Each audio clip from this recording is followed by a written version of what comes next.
கலைஞர் தொலைக்காட்சி நேயர்களுக்கு வணக்கம். இந்த நிகழ்ச்சி சினிமா செய்திகள். ஒவ்வொரு வாரம் போலவே இந்த வாரமும் சினிமா செய்திகளை கடந்த நாட்களில் நடந்த பத்திரிகையாளர்கள் சந்திப்பு, பட பூஜைகள், இசை வெளியீட்டு விழாவைகளை நம்ம காட்சிகளா பார்க்க போறோம்.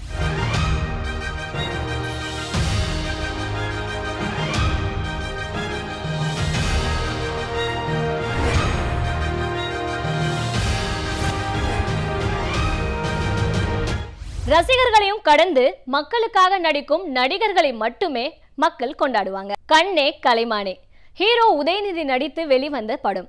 இந்த படம் இயற்கை விவசாயத்தை பெருமைப்படுத்தியிருக்கு. இந்த படம் மனைவிகளுடைய எண்ணத்தையும் கணவர்களுடைய பொறுப்பையும் போற்றி இருக்கு. எல்லா படமும் முடிச்சுட்டு எல்லாருமே ப்ரெஸ் மீட் வைக்கிறது தான். இந்த மாதிரி எல்லாருமே பேசுவாங்க, படம் அப்படி இருக்கு இப்படி இருக்குன்னு. நானே நிறைய பேசியிருக்கேன், மனசாட்சியெல்லாம் பேசியிருக்கேன். ஆனால் இந்த படம் வந்து கொஞ்சம் தைரியமாக பேசுகிறேன். அது எல்லா படத்துக்கும் அந்த மாதிரி அமையாது. எனக்கே உங்களுக்குலாம் உடனே போட்டு காட்டணுன்னு ஆசை. நான் கூட சொன்னேன் 2 சீன் போடலாமே அப்படின்னு. டேரக்டர் டென்ஷன் ஆகிட்டார். சார் அதெல்லாம் போட்டு காட்டாதீங்க சார், அரசியல் படம் எழுதிடுவாங்க சார். எடுத்தது தானேங்க போட்டு காட்ட போகிறோம். ஐயா வைரமுத்து, கவி பேரரசு வைரமுத்து ஐயா, அவரால் இன்னைக்கு வர முடியல. அவருக்கு என்னுடைய நன்றி. இந்த படத்தோட எல்லா பாடல்களும் அவர் தான் எழுதியிருக்காரு. அப்புறம் என்னோடய ஃபாதர் கேரக்டர் பண்ணியிருக்கார் பூராம் சார். அவரும் வெளியூரில் படப்பிடிப்பில் இருக்கிறதுனால வர முடியல. அவருக்கு உங்கள் சார்பாக என்னோட நன்றியை தெரிவிச்சுக்கிறேன். ஹீரோ உதயநிதியோடைய அப்பத்தாவாக நடித்த வடிவுக்கரசி பல ஹீரோக்களோட சிறப்பா நடிச்சிருந்தது போலவே இந்த படத்திலையும் சிறப்பா நடிச்சிருக்காங்க. இந்த படத்துல நாகரிகமான அன்பான மனைவியா நடித்திருக்கிற தமன்னா தன்னுடைய ஹாப்பி மொமெண்ட்ஸ் பத்தி ஷேர் பண்றாங்க. ஸோ எனக்கு படம் பார்க்கும்போது ஆனஸ்டா ஒன்றுமே எக்ஸ்பெக்ட் பண்ணாமல் ஒரு படம் பார்க்குறேன்னு போனேன். பார்த்ததுக்கப்புறம் நிஜமாக நிம்மதியாக இருந்துச்சு. பிகாஸ் சீனு சார் தெரியாமல் நிறையா விஷயங்கள் இந்த ஒரு படத்தில் வச்சுருக்காங்க. ஒரு விஷயம் எடுத்துகிட்டு எப்போவுமே ஒரு படம் பேஸாக இருக்கும். பட் இந்த படத்தில் வசுந்தரா சொன்ன மாதிரி ஸ்ட்ராங் ஃபெமினிசம் இருக்கலாம், விவசாயங்கள் பற்றி அவங்களோட பிரச்சனைகள் பற்றி இருக்கலாம், ஒரு லவ் ஸ்டோரி இருக்கலாம், ஒரு ஃபேமிலி ட்ராமா இருக்கலாம். நம்மளோட வாழ்க்கையில் இது நடந்தது. ஒரு சிட்டியில் கூட இந்த மாதிரி பிரச்சனைகள் வரும், ஊரில் கூட இந்த மாதிரி பிரச்சனைகள் வரும். Because there all human emotions. And I think Seenu sir has that foresight to understand that cinema Tamil cinema மட்டும் இல்லை, இந்த படம் நான் வேர்ல்டில் எங்கேயும் வச்சு காமிச்சாலும் சப்டைட்டில் இல்லாமல் அவன் இந்த படம் புரிஞ்சுப்பாங்க. அந்த அளவுக்கு எடுத்திருக்காங்க சீனு சார். சிறந்த பின்னணி இசையோடு சிச்சுவேஷன் சாங்கையும் தந்திருக்காரு Yuvan Shankar Raja. It's a warm film. நான் படம் பார்த்துட்டு பேக்ரவுண்ட் ஸ்கோர் பண்ணுறதுக்கு முன்னாடி உதய் சருக்கே நான் ஃபோன் பண்ணேன். அவர் பண்ணதில் எனக்கு ரொம்ப பிடிச்ச ஒரு பெர்ஃபார்மன்ஸ் அப்படின்னு நான் சொல்லலாம். ரொம்ப லைக் வெரி மண் சார்ந்தப்பட்ட ஒரு படம் இது. ஸோ இது வந்து எல்லா மக்களுக்கும் போய் நல்லா சேரும்னு நான் நம்புகிறேன். ஹீரோக்களை தன் கதைக்குள்ள கொண்டு வராம ஹீரோக்களுக்குள்ள தன் கதையும் கேரக்டரையும் கொண்டு போய் சேர்க்கிறவர் இயக்குனர் சீனு ராமசாமி. பெண் கதாபாத்திரங்களை மையமாக கொண்ட ஒரு படத்துக்கு கதாநாயகனாக நடிக்கிறேன் அப்படின்னு சொன்ன அவருடைய உதயநிதி அவர்களின் பெருந்தன்மைக்கு என்னுடைய நன்றியை சொல்லுங்கள். ஏன்னா இந்த படம் உருவாகவே முடியாது, வாய்ப்பே கிடையாது. மற்ற கதாபாத்திரங்கள் எதுவுமே வெளியில் தெரிஞ்சிடக்கூடாது அப்படிங்கிற ஒரு சூழல் தான் இன்றைக்கி இருக்குது. ஆனால் மற்ற கதாபாத்திரங்கள் நல்லா ஸ்ட்ராங்காக இருக்கிற ஒரு கதையில் நம்மளும் நடிக்கணும் அப்படிங்கிற அந்த பெருந்தன்மை, அதுவும் பெண்களை முன்னிறுத்துகிற ஒரு படத்துக்கு அந்த அதாவது புறானா அப்படி பிடிச்சி விட்டால் பறக்கணும். அழகாக என் கையில் வந்து அப்படி உட்காந்துச்சு, அப்படி பறக்க விட்டேன். படன்னு சரகை விரித்து பறந்துச்சு. அந்த புறா வேறு யாரும் இல்லை, என்னுடைய நண்பர் உதயநிதி ஸ்டாலின் அவர்கள். சின்ன வயசு க்ளோஸ் ஃப்ரெண்ட், ஸ்டாலின் சாரோட கேரக்டரோட க்ளோஸ் ஃப்ரெண்டு சின்ன வயசுலேருந்து. அண்ட் அவங்களுக்கு தெரியும் சீனு ராமசாமி சார்னாக்கு கேர்ள்ஸை வந்து வில்லேஜ் கேர்ளாக இருந்தாலும் ஒரு ஃபெமினிஸ்ட் கேரக்டர், ஒரு இம்பார்ட்டண்டான கேரக்டராக கொடுப்பாரு. அண்ட் இந்த ஃபிலிமில் வந்து மனசு நிற்கிற மாதிரி தான் கொடுத்துருக்காரு. another village girl, but it's nice role, small but nice role. அவர் கேரக்டர் கொஞ்சம் சாஃப்டான கேரக்டர் படத்தில். உதயநிதி சாரோட கேரக்டர் வந்து கண்ணன்னு ப்ளே பண்ணுறாரு. So you can imagine very sweet character தான்.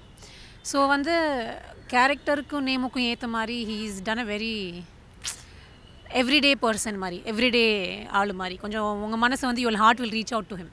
இந்த கேரக்டருக்கு அவர் படுற கஷ்டம், அவர் படுற ஃபீலிங்ஸ் எல்லாம் அவங்க ரீச் ஆகும். And he is done a pretty good job. பண்ணி கூப்பிட்டு இது மாதிரி போய்ட்டு உதய் சாரை பார்த்துட்டு வந்துரு, படம் பண்ண போகிறோம் அப்படின்னு. நான் நம்பலன்னு சொல்ல முடியாது, ஷாக் ஆச்சு எனக்கு. எப்படி உதய் சார் படம், பெரிய டீமு. ரஞ்சன் பொறுத்தவரையிலையும் உதயநிதி சார் பொறுத்தவரையிலையும் ரஞ்சன் பேனரில் வேணால் புது கேமராமேன் பண்ணலாம், பட் உதய் சாரே ஹீரோவாக நடிக்கும் போது புது கேமராமேன் பண்ணுறதுன்றது பெரிய சவாலான விஷயந்தான்.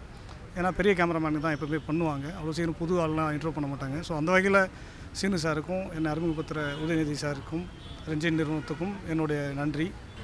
வணக்கம் சார், என்னோடய பேர் விஜய் தென்னரசு. நான் இந்த படத்தில் கலை இயக்குனராக ஒர்க் பண்ணியிருக்கேன்.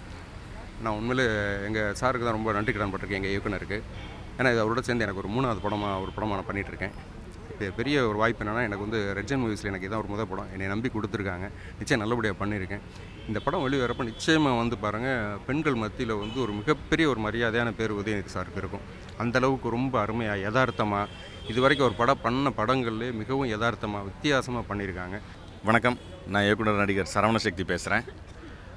கண்ணை கலைமானை திரைப்படம் அண்ணன் சீன் ராமசாமியோட இயக்கத்தில் உதயநிதி ஸ்டாலின் சாரனோட நடிப்பில் தமனா மேடம், வடிவுக்கரசி மேடம், இவங்கெல்லாம் வந்து அற்புதமாக நடிச்சிருக்காங்க.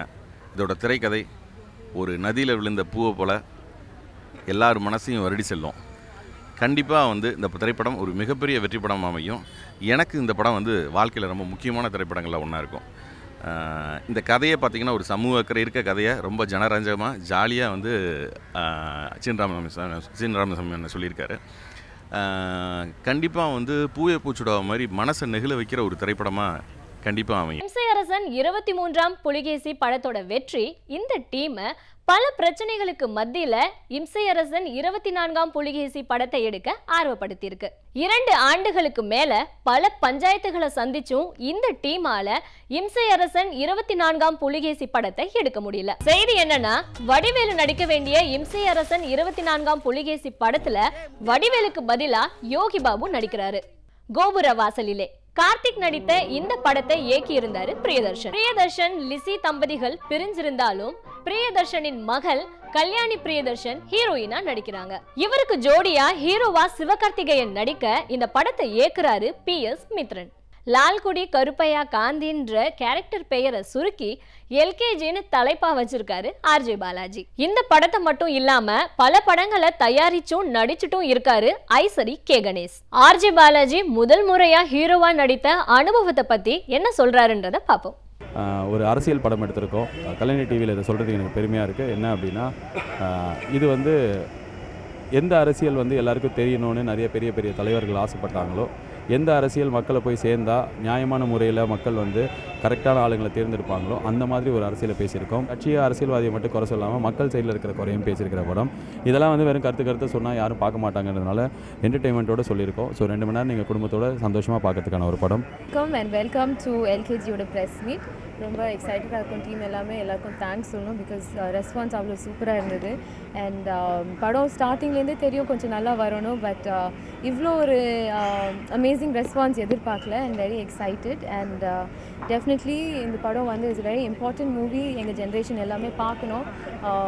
பாலிட்டிக்ஸ் பற்றி நிறைய விஷயங்கள் தெரியணும். அண்ட் பிஹைண்ட் த சீன்ஸ் என்ன நடக்குதுன்னு தெரியும். எனக்கு ஒரு நல்ல கேரக்டராக இருந்தது இந்த படத்தில். வணக்கம், நான் மியூசிக் டைரக்டர் லியோன் ஜேம்ஸ் பேசுகிறேன். இந்த LKG படத்தோட மியூசிக் டைரக்டர் தான் நான். LKG படம் வந்து ஒரு ஒரு பொலிட்டிக்கலான ஹியூமர் ப்ளஸ் ஒரு இமோஷன்ஸ் கலந்த ஒரு படம். ஒரு drama at the same time ஒரு மெசேஜான ஒரு படம். இது என்னோட பெஸ்ட் ஒர்க் டில் டேட்னு சொல்லலாம். ஏன்னா ரொம்ப சேலஞ்சிங்காக இருந்தது. பேக்ரவுண்ட் ஸ்கோர்ஸும் சரி, படமோட ஆல்பமும் சரி. ஸோ எல்லோரும் பார்த்து Feb 22 நாளைக்கு என்ஜாய் பண்ணுங்கள். LKG படத்துடைய டைரக்டர். இந்த படத்தை பற்றி சொல்லணுன்னாக்கா எல்லாருக்கும் தெரியும், trailer is a super hit. So இதில் வந்து ஒரு அரசியல் கலந்த கதையான அம்சம், மிக நல்ல ஒரு விஷயத்தை இந்த சமுதாயத்துக்கு சொல்லியிருக்கோம். பாலாஜி சார் ஹீரோவாக பண்ணியிருக்காங்க, பிரியா ஆனந்த் நடிச்சிருக்காங்க, நாஞ்சில் சார் நடிச்சிருக்காங்க, ரித்தீஷ் சார் மிக முக்கியமான ஒரு கேரக்டர் பண்ணியிருக்காரு.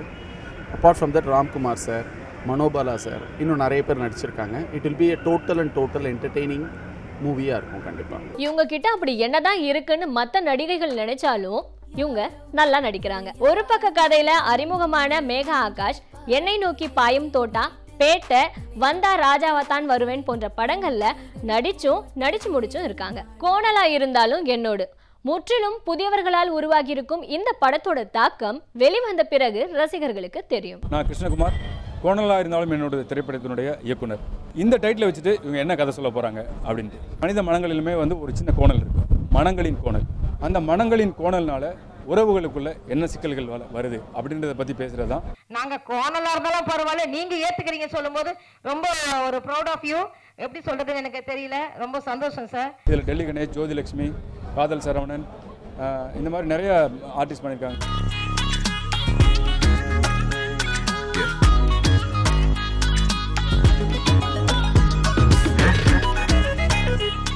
இயக்குனர் பாலா, நடிகர் விக்ரமை உருவாக்கிய இவர் நடிகர் சூர்யாவுக்கு ஆக்ஷன் ஹீரோ உயர்வை தந்தவர். பல பஞ்சாயத்துக்களை இவர் எடுக்கும் படங்கள் சந்திக்கும். இருந்தாலும் நடிகர் விக்ரம் தன்னுடைய மகன் துருவ இவர் இயக்கிய வர்மா படத்துல அறிமுகப்படுத்தினாரு.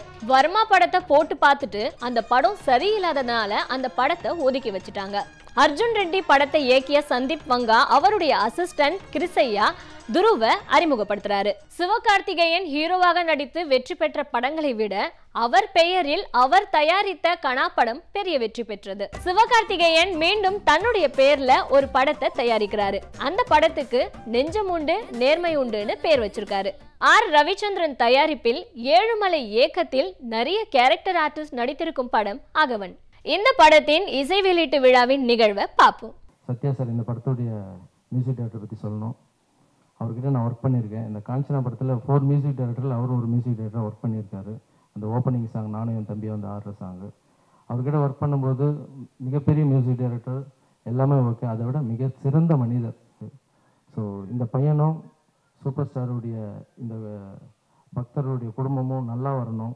இங்கே அந்த அகவனை வாழ்த்த அனைத்து பகுதியிலிருந்து வந்த அகவன்களுக்கு எங்கள் அகவன் டீம் சார்பாக நன்றியும் வணக்கத்தையும் தெரிவித்துக் கொள்கிறேன். டைரக்டர் பாலச்சந்தர் சார்கிட்ட அப்பிருந்து வந்திருக்காரு. ஸோ அப்போ இருந்துன்னா பார்த்துக்கோங்க எவ்வளோ டைம் எடுத்து. ஆனால் லேட்டாக வந்தாலும் லேட்டஸ்ட்டாக படம் வந்து இந்த படத்தில் பார்த்தீங்கன்னா இந்த 2 படத்துக்கு அப்பா நடிச்சிருக்கேன். சூப்பர் ஸ்டார் இங்கே வந்து பேசியிருந்தா எப்படி இருக்கணும், அந்த குறைய இப்போ நான் நிறைவேற்றுறேன். ஏன்னா எல்லாருக்கும் வணக்கம். ஏன்னா துரோகம் பண்ணா பகைவன் தூக்கி நிறுத்தினான் நண்பன், தாக்கி பழகினா வம்பன், ஏற்றி பேசினா கொம்பன், எல்லாத்தையும் தூக்கி நிறுத்திட்டா அவன் தான்டா அகவன். மேக்கிங்கும் ரொம்ப பிரம்மாண்டமான நிறைய அந்த விஷுவல் ஷாட்ஸ் எல்லாமே ரொம்ப நல்லா பயன்படுத்தியிருக்காங்க. கருப்பு சட்டை போட்டிருக்கக்கூடிய ஒரு பெரியாரை தாங்கி கொண்டு இருக்கிற என்னை சிவப்பாட்டு எழுதணும் அப்படின்னு அவர் சொன்னோன்னே எனக்கு உண்மையிலேயே ரொம்ப கைகளெலாம் நடுங்கி பதட்டமாயிடுச்சு. நான் நிச்சயமாக எழுதுறேன் சார் அப்படின்னு சொல்லிட்டு மொத்த சிவநூல்களையும் பக்தி இலக்கியங்களையும் நான் திருப்பி படிக்க ஆரம்பித்து தான் இந்த சிவன் பாட்டு நான் எழுதினேன். இதில் நம்முடைய வாழ்க்கையில் ஏதேனும் ஒரு முக்கியமான ஒரு பதிவாக இருக்க வேண்டும் என்கிற எண்ணம் எனக்கு இருந்தது. அந்த எண்ணத்தை நான் இதில் ஈடேற்றிருக்கிறேன். I had a very good experience shooting for this movie. This is like my 25th movie. I was a child artist. So நான் நிறைய directors கிட்ட ஒர்க் பண்ணிட்டேன். பட் இந்த மாதிரி passion like from the bottom of his heart நான் எப்பவுமே பார்க்கல. இந்த டீசர் ரிலீஸ் ஆன அப்புறம் நிறைய பேர் எனக்கு கால் பண்ணி இது எதுனா பேய் படமா இல்லைன்னா இது சாமி படமா அப்படின்னு நிறைய பேர் கேட்டாங்க. நான் சொன்னேன் ரெண்டுமே இல்லை, இது ஏழுமலையோட படம் அப்படின்னு சொன்னேன். நிஜமாவே இது பேய் படமும் இல்லை சாமி படமும் இல்லை. நீங்கள் அந்த மாதிரி ஒரு கண்ணோட்டத்தில் பார்க்க வேணாம். இது ஒரு சர்ப்ரைஸ் எலிமெண்ட்ஸ் இருக்குது இந்த மூவியில். முக்கியமாக பேசணும் பார்த்தா டேரக்டருக்கும் ப்ரொடியூசருக்கும் ரொம்ப 2 பேருக்கும் உழைக்க மட்டும் தான் தெரியுமே. அதே மாதிரி ரொம்ப நல்லவர். அதனால டேரக்டர் 20 வருஷமாக படம் எடுக்க முடியாது இருக்குது. ஒரு நாள் கோவிலுக்கு கூப்பிட்டு போனோம், இதான் கதைக்கலாம் பண்ண முடியுமான்னு கேட்டார். யாரோனா 10 நாளில் 2 நாளில் கூட படம் பண்ணிடலாம். ஆனால் இது மாதிரி தரமான படத்தை பண்ண முடியுமான்னு சத்தியமா எனக்கு தெரியல. மாதவன் அனுஷ்கா இருவரும் 12 ஆண்டுகளுக்கு முன்பு நடித்த படம் 2. மாதவன் மீண்டும் அனுஷ்காவோடு இணைந்து நடிக்கிறாரு. மாதவனோடு இன்னும் 2 ஹீரோயின்களான அஞ்சலி, ஷாலினி பாண்டே நடிக்கிறாங்க. இந்த படத்தை ஹேமந்த் மதுகர் தமிழ்லயும் தெலுங்குலயும் இயக்குறாரு. சினிமா செய்திகளை நிறைய இன்ட்ரெஸ்டிங்கான செக்மெண்ட்ஸை பார்த்தோம் இல்லையா? மீண்டும் இதே மாதிரி வேறொரு நிகழ்ச்சிகளை சந்திப்போம். நான் எடுக்கிற படத்தை எல்லாரும் பார்க்கணுன்னு ஆசைப்பட்டேன். அதை பார்த்து எல்லாரும் பேசணும்னு கனவு கண்டேன். அதை எல்லாரும் பாராட்டணும்னு எதிர்பார்த்தேன். அதுக்கு எனக்கு கை கொடுத்தது நாளைய இயக்குனர். அதே மாதிரி உங்களோட கனவுகளுக்கும் கை கொடுக்கறதுக்காகவே நாளைய இயக்குனர் சீசன் 6. நாளைய இயக்குனர் சீசன் 6இல் நீங்களும் பங்கு பெற வேண்டுமா? 5 முதல் 7 நிமிட குறும்படத்துடன் உங்களின் முழு விவரத்தையும் அனுப்பி வையுங்கள். அனுப்ப வேண்டிய முகவரி நாளைய இயக்குனர் AVM ஸ்டுடியோ, எண் 38, ஆற்காடு சாலை, வடபழனி, சென்னை 6,26,000. நீங்கள் தொடர்பு கொள்ள வேண்டிய தொலைபேசி எண் 6382999738 மற்றும் 044486000493. வாய்ப்பு ஒரு தடவை தான் வரும், விட்டுறாதீங்க.